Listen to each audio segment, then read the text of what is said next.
Thank you everyone for joining us. We're sitting down with Civic Technologies founder and CEO, Vinny Lingham. Thank you for joining us, Vinny.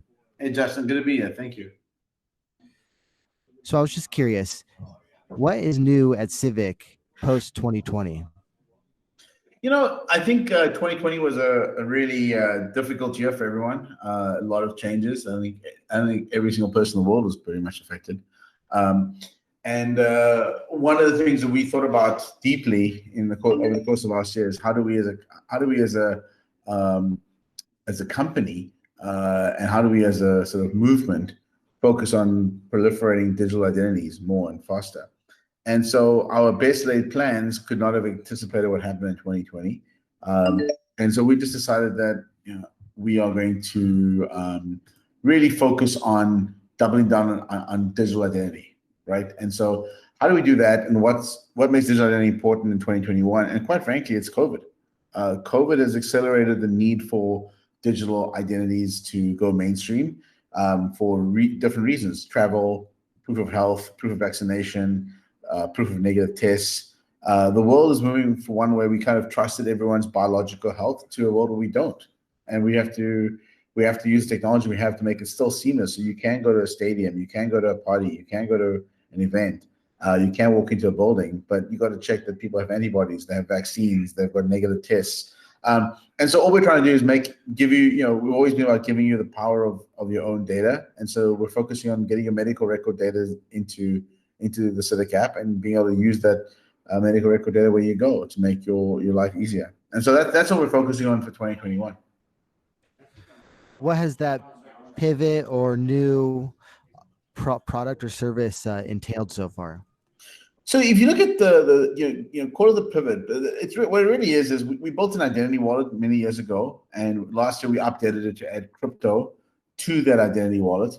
And then we realized that, well, crypto is great. There are lots of issues, obviously, with scaling and costs around that. But, the bigger problem we're seeing is not really in KYC, it's in identity and healthcare. And so because we have an identity wallet, the use case shifted from, okay, well, let's solve the crypto problems and KYC problems to let's solve the health problems. So it's actually relatively easy for us to go and layer on the health part of your identity onto the app. So it's the same app infrastructure. It's just we're going to focus on healthcare as opposed to crypto. So what are you looking forward to in 2021? I'd like to see a world where we can go to restaurants again, travel, get back to enjoying, life. Life is short. How is Civic looking to make that possible?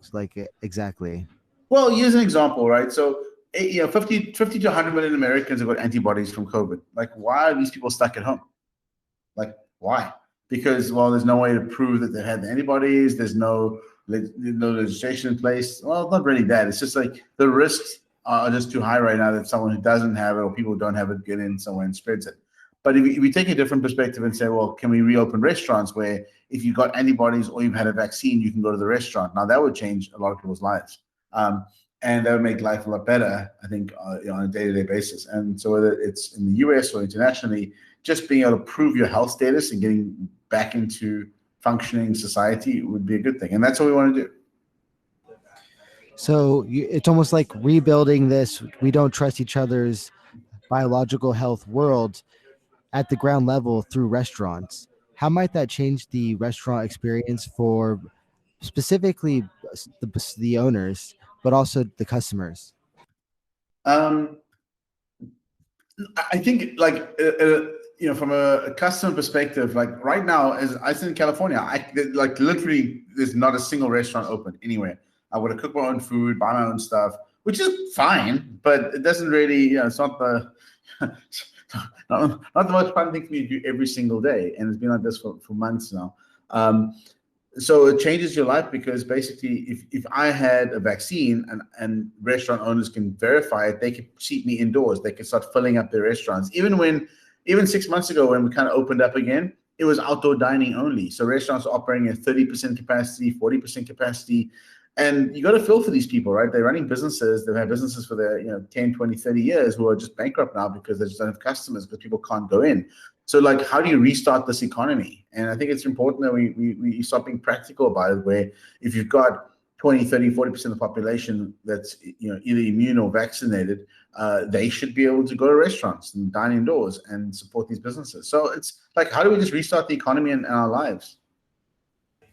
We've seen QR codes as menus in restaurants already, and other efforts in order to make a, I guess, touch-free or menu-less experience. I'm curious, when does blockchain make its appearance in restaurants and I guess all retail uh, level shops, and what does that look like? Well, I think this is exactly it. Like Civic uses the blockchain infrastructure to do it. So, in other words, you walk into a restaurant, you scan a QR code, you prove that you've had a vaccine, you can walk in. They're not going to store those records. There's a certification process we go through.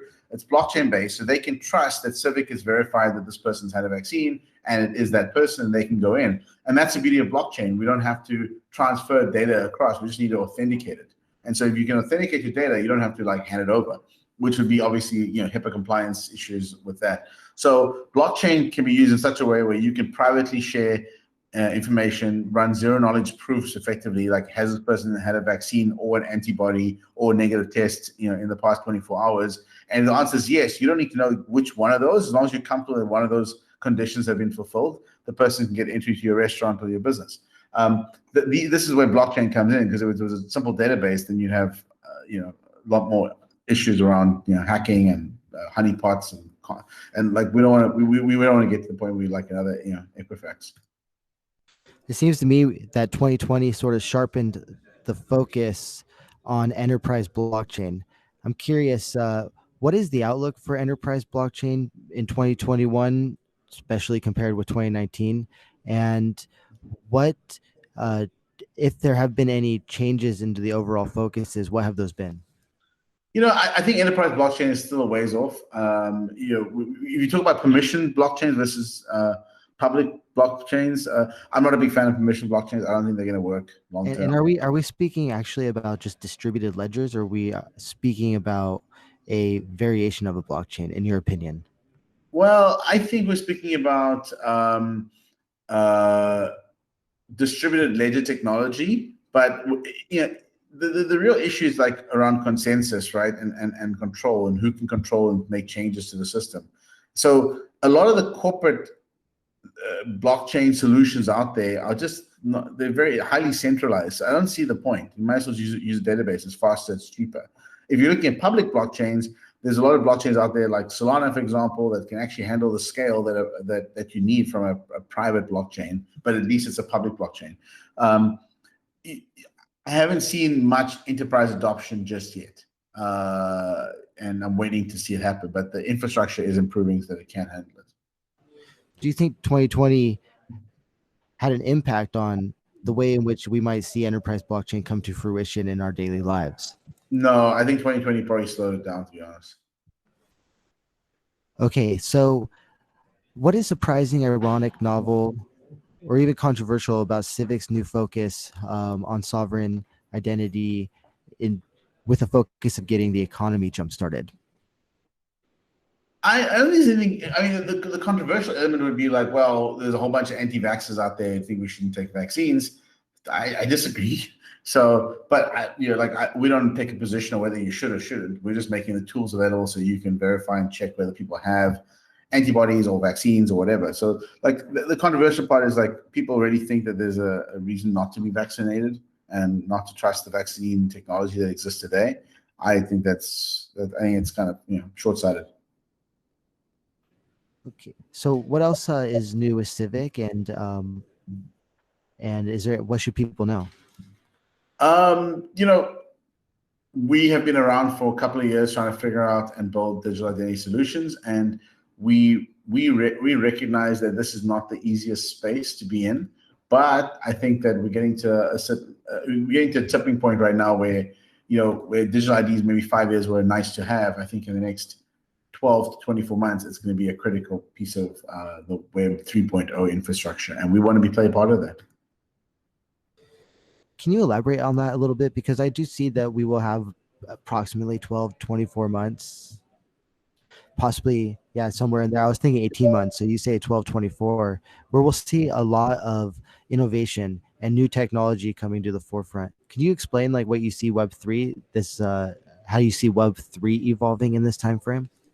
Yeah, so I think we're gonna see a movement towards decentralization of everything, like whether it's services, social media, hardware, storage, everything. Like if it can be censored, it's going to be decentralized, and I think that we're going to see a big push towards that. But the flip side, I think digital identity becomes important, and maybe not identifying everyone, but having unique identifiers for everyone will be interesting because we're not going to have these massive databases of personal information anymore in the future in 5 or 10 years time.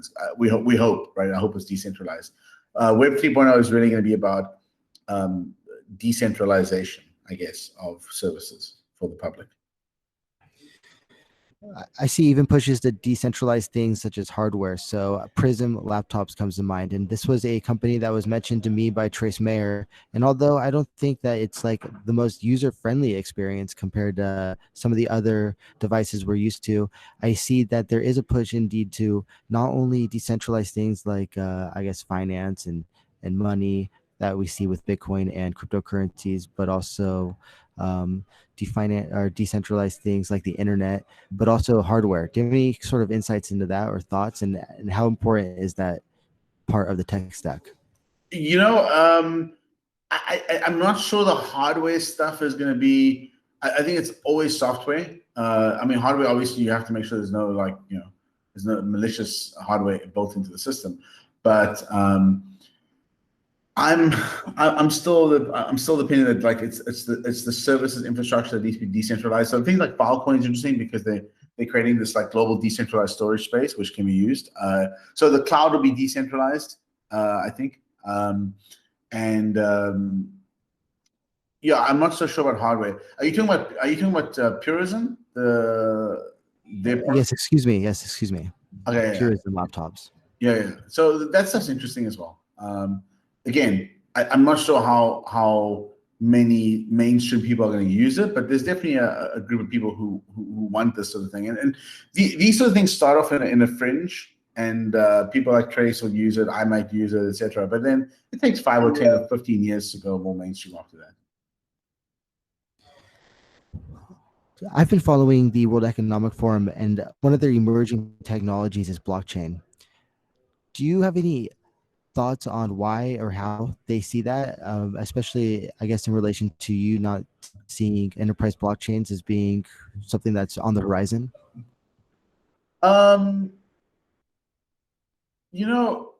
It's the space is so dynamic, Justin, and it's so like it changes every day. I'm just not sure. I don't really have a view on this yet. I need to spend more time understanding. Like I'm spending a ton of time obviously in identity, and when I look at the broader space, there's no consensus view on that. I don't think. Where do you see identity in 2030? In 2030, I think everyone in the world will have a digital identity and wants one. Like I think we'll be at 70% penetration, but right now we're at less than 1%, less than 0.1%. Is there anything else you want to share about your thoughts on identity or on Civic? No, I think that this is the year. I think when digital identity starts to sort of, show the importance of, like, one of the things about digital identity, which is important, is translation. People miss out on this. Like, if you come in with a physical ID card from another country, like nobody can read that. And the beauty of digital identity, you can make it, machines can translate and understand the information back and forth. So physical single language identities are kind of broken in a sense. And so we have to move to digital identity to do all the things we want to do and enable cross-border travel with health. Like, how do you walk across one border with a printed vaccine certificate in Mandarin and expect someone else in another country to understand what that means? And so, like, this is the stuff which we're trying to solve right now. Thank you, Vinny. Well, it's been my honor to speak with you today, and thank you for joining us, and thank you everyone for listening. Thanks, Justin. Great to be here.